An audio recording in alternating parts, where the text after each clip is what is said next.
Hello everyone, today we're checking out a chilling scares video. Maybe multiple? I don't know, I have a whole quesadilla meal in front of me. And I was just going to watch videos until I finished it. I will try not to eat into the mic.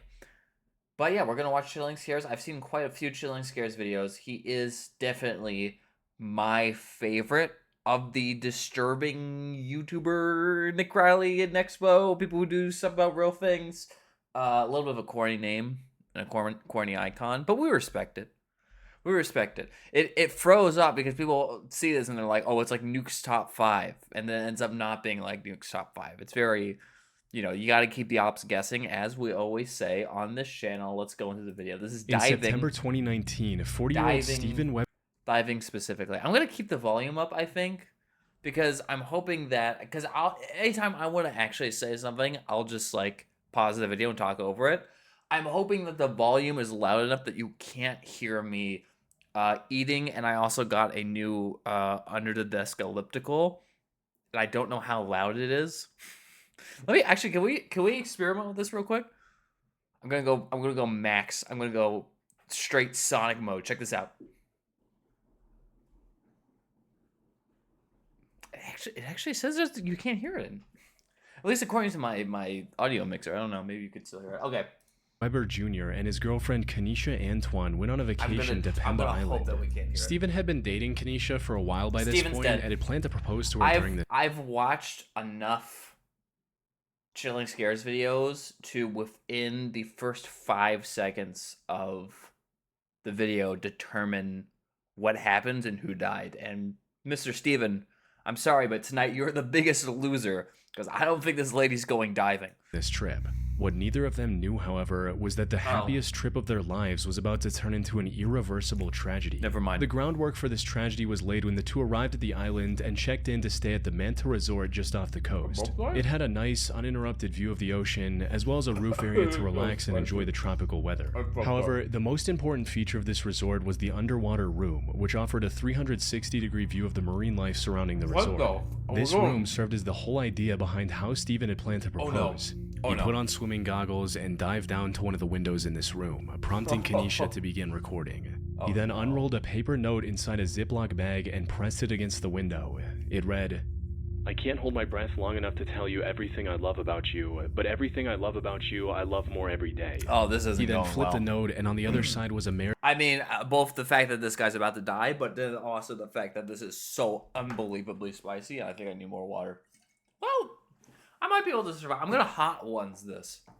Which, this is not, watching a man drown in front of his fiance is not the best video to do a hot one challenge in front of, but marriage proposal for Kanisha's reading. Let's try the video. Keep the video going. Ignore me. I'm not here. It's just him. What if he gets eaten by a shark? That would be so funny, but also so awful. What? You need it. Oh, he's gonna lose. He's gonna lose the ring, and then he's gonna have to go back down and get it.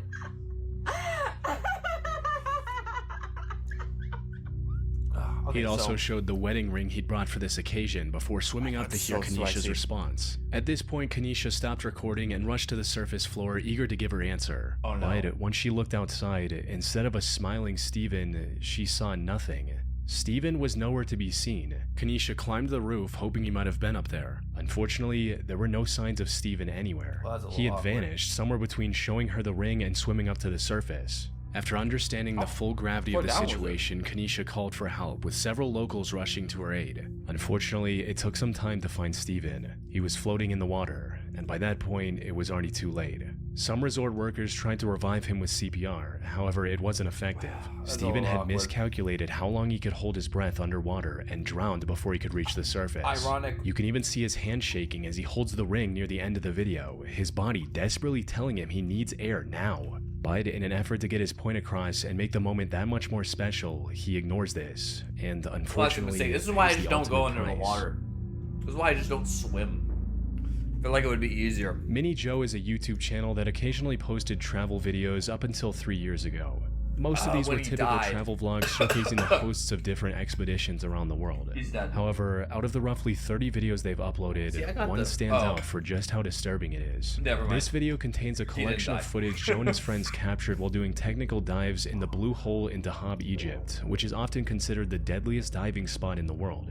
There are a few conflicting reports on the total number, but most people agree that somewhere between 130 and 200 divers have met their end while trying to reach its trying to depths. give That is an commentary, but average this of is 8 so lives lost per incredibly year, spicy. and I fucked up unfortunately, bad. the total is still going up. I What's fucked up worse is bad. that the remains of many victims are never not recovered, as bad which is as- exactly oh. what made Mini Joe's video so unsettling. I think this Their guy's- they probably found like a body or something. dive started off like any other, but as they descended deeper, they came across the tanks, lines, and suits of those who came before and never made it back. Some of the remains were wedged into narrow crevices on the ocean floor, hinting at what might have gone wrong for them. Most were also taken over by the environment, suggesting they might have been down there for years. Returned to Above Mother all, Nature. these encounters served as a constant reminder of the true danger of entire mouth technical is numb. diving. Divers often have to carry multiple heavy tanks before they can even begin the descent. Then, once they're in the water, they have to constantly monitor their oxygen levels while also staying aware of their surroundings. Things only become more dangerous the deeper they dive, where even a moment's distraction can quickly turn fatal. However, all of this is true for any dive, regardless of the I would never location. dive in my What entire makes the life. Dahab Blue Hole even more dangerous is the false sense of security it provides. Blue holes, for those who don't know, are like Really vertical deep. caves in oceans that go a lot deeper than the surrounding ocean floor. And the one in Dahab, Egypt is an even more extreme version of that. One of the biggest contributors to its deadliness is its depth of about 426 feet, or around 130 meters, which isn't very apparent from the surface. It's also an almost vertical drop to the bottom. This catches many new divers Oh, that off shit guard, sucks, causing them to man. miscalculate their gas levels and tragically Nah, I played Subnautica. I ain't doing that. become another name on the memorial near the diving site. Oh, that's One of the most I, well-known- I see that. And I'm like, you know what? I'm just gonna like do a little bit. You know how you can like go at the end of the diving board or whatever, and like kind of waddle your feet in the water. Known cases of this is 22-year-old Yuri Lipsky, a That's what I Russian would do. diving instructor with plenty of experience under his belt. However, he had no prior experience with the Dahab Blue Hole, resulting in it taking his life. The footage from his recovered diving camera showed him descending into the depths faster than expected, struggling to keep his gas levels in check, trying to quickly slow down his I think I've descent, seen this causing the video buoyancy before. device to burst. I think And- he's shown this video before. And eventually succumbing to nitrogen poisoning in just 4 minutes after starting his dive. That is insane. However, the sheer depth is only one part of this blue hole's danger. As Mini Joe's video demonstrated, the other part of its lethality comes from the network of partially collapsed caves littered throughout the area. no. They promise incredible views and look like prime diving spots at first glance. But in all reality, Not they are even deceptively cave, but difficult to it's navigate even through. worse. Narrow passages and jagged rocks are everywhere. A single mistake can leave a technical diver stuck in one of these caverns with no way out. I just don't go in the water. That's how I get away with it. I'm just like, you know what? I'm just gonna get my feet on the little waves come in. I'm just gonna like walk across the beach and do that. I'm not going in the water Until their Ever. gas You tanks couldn't- you inevitably couldn't run pay out. me. The terrain also makes recovery extremely Oh, but you're missing so much. They have coral and fishes. It's so pretty. Nah, fuck that bitch. I'll just watch the YouTube video afterwards. Oh, 3D experience. Okay, it's like you're swimming in the ocean. I'll just watch that one. I'm not gonna do this shit.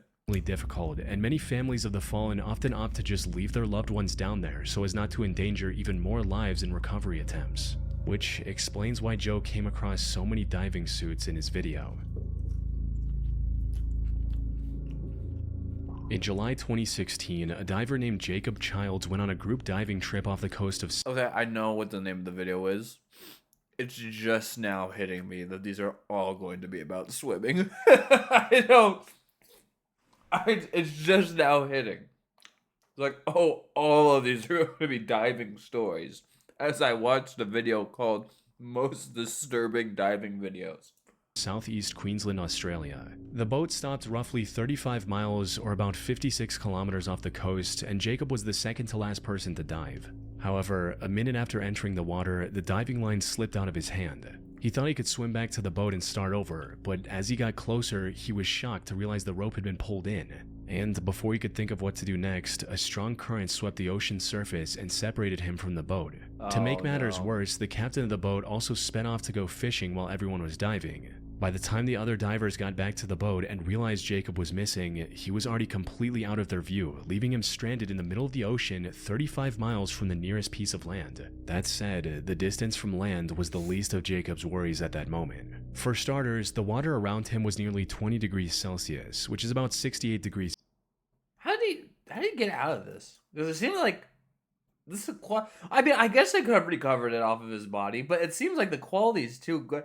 Whenever you see like dead people cams, first of all, there's always going to be like a live leak or chaotic logo in the corner. This looks like it's from his YouTube channel, so it seems like this guy might have made it out alive. Fahrenheit.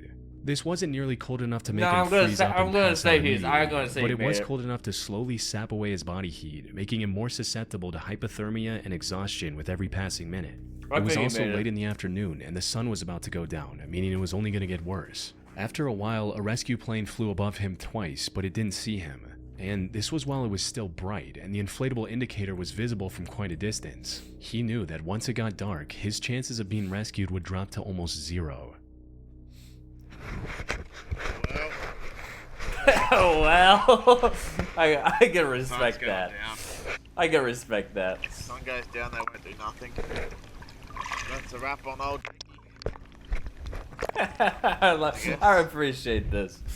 At least he's not panicking. Unfortunately, there was nothing Jacob could do at that moment but wait and continue recording what possibly could be his last message to his family. Identifying the right direction and then swimming for over 35 miles would have been next to impossible. If he had taken it upon himself to try and reach the coast, he would have likely exhausted himself and drowned partway through. He did try to follow a fishing boat he saw in the distance, but quickly realized that he wouldn't be able to get close enough to get its attention, leaving him feeling dejected. I'm gonna turn this shit into a movie if it got out.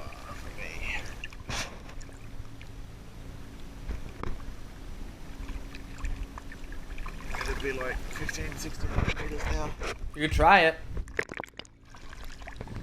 Just shout.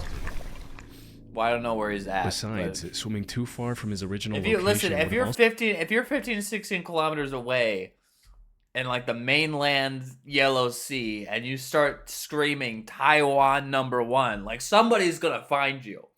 A boat will find you, but I don't know if he has this privilege. I don't know where he is. I wasn't really paying attention. I know he's from Queensland. I don't know where he is though, if he's in Australia or not. also reduced his chances of being saved, since rescue teams would no longer know where to look. As the sky got darker and the rescue plane failed to spot him multiple times, the frustration was beginning to set in. There's a plane coming back. There's a How did they know rescue that? boat way over there. Helpful. That The salty seawater was cool. This guy's cool. I like this guy. I hope he made it out. also making him cool. extremely dehydrated, worsening his chances of survival by the minute. However, Oh, that sucks to be dehydrated in the middle of a huge ocean. I know it's salt water, but that just sucks. Jacob was experienced enough to know that panicking or getting angry wouldn't do any good. The right thing to do was to stay put while exerting the least amount of effort. That After fucking drifting in cunt. the middle of nowhere for over 6 hours, he was finally spotted by a helicopter and brought to safety on a rescue boat. With the sun Nice. nearly below the horizon, he came dangerously close to losing his life that day. Fortunately, he was able to recover with no permanent injuries. And he never swam again. Hopefully, is what I would. What On would the come from me? 26th of May 2013, a group of 3 tugboats was What a crazy story to get on camera, though. That's gotta be like an all-timer YouTube video. See, if it ends well, then it's an all-timer. If it doesn't end well, then it's just a little, well, awkward. trying to stabilize an oil tanker during a harsh storm nearly 20 miles This is live leak footage. This quality. Someone died. When it looks like this. or 32 kilometers off the coast of Nigeria. That's when one of the boats named Jaskin 4 got hit by a massive rogue wave. This capsized the boat, causing it to sink rapidly and disappear below the water surface within seconds. The This is company live behind leak. this operation, West African Ventures, immediately sent off a rescue mission. However, the harsh weather made any immediate rescue efforts near impossible. They eventually sent a helicopter to look for any survivors who managed to swim back to the surface. Unfortunately, even after a full day of searching, they didn't find a single member of the Jaskin 4's crew who was still alive. This left the company with no choice but to presume the crew deceased and begin a body recovery diving mission instead. The task of retrieving the remains was handed down to 6 saturation divers who were laying underwater oil pipes nearby. The only reason they were chosen for the task was because they were the closest to the site of the incident. Still, it took them around a day to reach the site and begin looking for Jaskin 4. The harsh waves had shifted its position significantly from where it capsized, causing even more time lost before the retrieval mission could begin. Unfortunately, that was far from the only hurdle the rescue divers would face on this mission. Once they located the Jaskin 4 and dove down to it, they discovered that the boat had turned upside down. It was now resting on its primary mast, which could collapse at any time. Due to significant pirate activity in that area, all of the Jaskin 4's entrances were also locked shut, forcing the divers to use specialized underwater torches just to gain access. Sadly, there is some... At that point, I'm just saying, fuck it, you're gonna have to... We're just leaving the bodies here. I don't give a fuck. Turned out to be I don't correct. even know these people. By the afternoon of the 28th of May, 2 days after Jaskin 4 had sunk, the rescue team managed to recover the remains of 4 crew members, though 2 were still missing. But just as all hope seemed lost, one of the divers, named Tony Walker, made an incredible discovery. For some context, Tony was being instructed on what to do by his supervisor, Colby Veritz, from the surface. Tony was also inhaling a gas mixture which was partially helium, making his voice higher. While looking around the upside-down boat, he came across what looked like a human hand. He assumed it belonged to yet another fallen crew member, but to his surprise, the hand moved and grabbed him back. Alright, so you should be walking on the ceiling, yeah? Okay.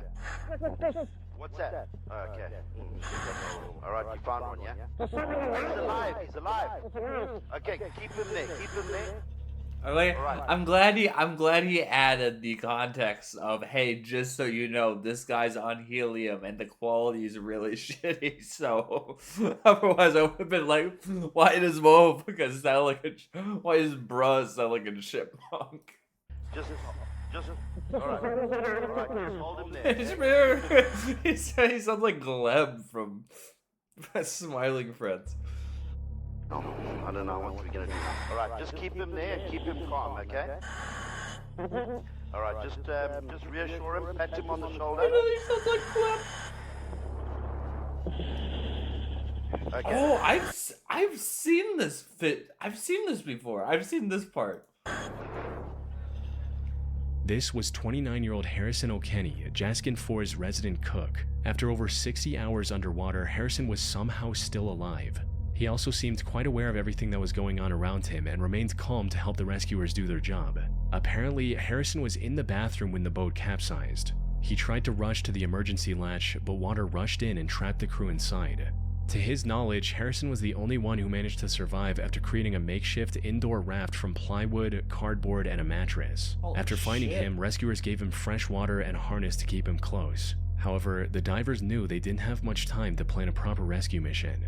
You see, the air pocket Harrison was in was about to run out, likely in less than an hour. Harrison could end up suffocating if they didn't act. Shit, he would survive 60 hours and he only had 61 hours of oxygen. That's insane. Quick enough. On the other hand, they couldn't just strap him into a rope and pull him back to the surface. He had already spent over 2.5 days in an extremely high-pressure environment.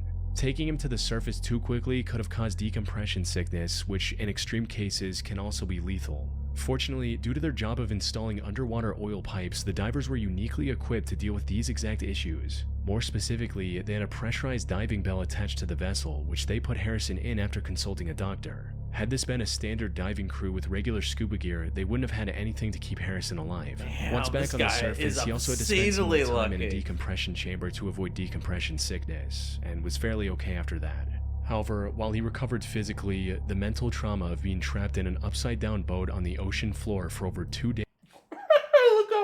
Look how happy all the white guys are. Look at his face.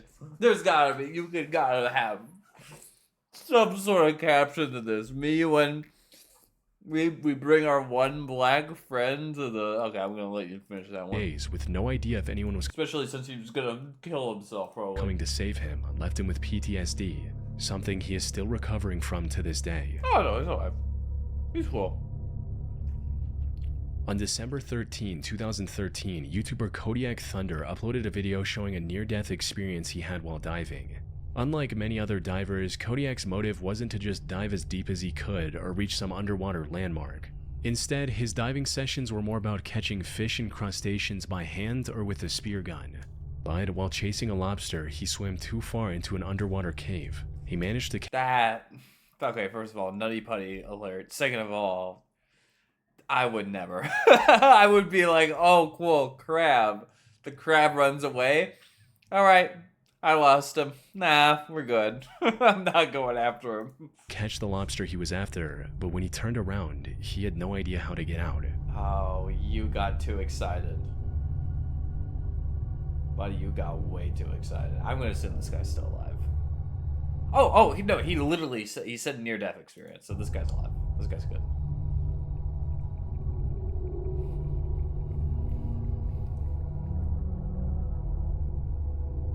Ah, a fine cat. Oh, shit. Oh, fuck, how'd I get in here? I can make jokes because he's alive. He's alive, he's alive. No. Oh, was it that way? Oh, fuck, he's looking at me. Go fuck Fortunately, yourself. after swimming around in the cave for a few minutes, he was able to find the exit and swim out without any trouble. However, this was incredibly lucky. The thing is, diving on its own is incredibly dangerous. A single distraction can quickly spiral into an irreversible tragedy. As we But covered unless earlier. they're very deep, divers at least have the option to just swim up to the surface and wait for rescue. Though, not with cave diving. One of the primary hazards in a cave is the environment itself. Unlike the open ocean, many underwater caves have floors covered in extremely fine silt. A poorly controlled fin kick, or even the exhaust bubbles from a regulator hitting the ceiling can dislodge this sediment. This creates a silt out, a condition where the water's visibility drops to absolute zero instantly. Divers' high-powered lights become useless, and in some extreme cases, the diver can't even see their own hands, let alone their surroundings. This also makes them unable to see their gauges or the guidelines. In short, they no longer know where they're going, where they're supposed to go, or whether they're getting the right gas mixture. At best, they can keep swimming and hope the cave is straight enough to eventually lead them away from the murky water. But if they can't monitor their gases, nitrogen poisoning can become a serious problem. It impairs both their cognitive and motor function, leaving them to take their final breaths in the cave, unless someone is there to rescue them. Even then, rescue isn't always an option. Many underwater caves are extremely narrow, and with tanks and other essential gear, navigating these tight spaces becomes even harder. In most cases, there isn't even enough room to turn around, so if one diver passes out, the others can get trapped behind them and lose their lives there as well. One of the most well-known cases of this exact scenario happened on February 6, 2014, when a team of 5 Finnish cavers visited Norway to go cave diving through Plura Cave. All 5 of them were veteran cave divers and knew exactly what they were doing. This is what I'm saying. Never go. This applies to so many things. Never go into a business where you can have 40 years of experience and be just as knowledgeable as the person who just started. Cave diving, gambling, it applies no matter how you read that sentence. It applies to everything. Do not fucking do that. They had mapped out the exact route they planned to follow. However, as they were crossing the narrowest section of the cave, the cylinder of one of the divers got stuck, preventing him from moving forward and blocking the others because so much can go wrong. Just don't dive in caves. The chaos of the situation resulted in 2 of the divers panicking, failing to monitor their gauges, and passing away within minutes. The other 3 barely made it out alive as well. One had to squeeze past the stuck diver by removing his gear and swimming the rest of the way, gasping for air from tiny pockets along the ceiling. The remaining 2 had to turn back and exit through the original entrance with almost no air left in their tanks. The fact that any of them made it out alive was nothing short of a miracle, highlighting the true horror of underwater cave diving. Because when things go even slightly wrong during a cave, and were veteran cave... It was these 2, right? Who died? It's the 2 bald people. What the hell? Was nothing short of a miracle, highlighting the true horror of underwater cave diving. Because when things go even slightly wrong during a cave dive, even the most experienced and well-prepared divers can struggle to survive. No, it couldn't be me. I kind of want to watch this video, but I finished eating and I don't want to tag on too many videos all at once. So we're going to cut it there. Thank you for watching. I'll see you in the next one.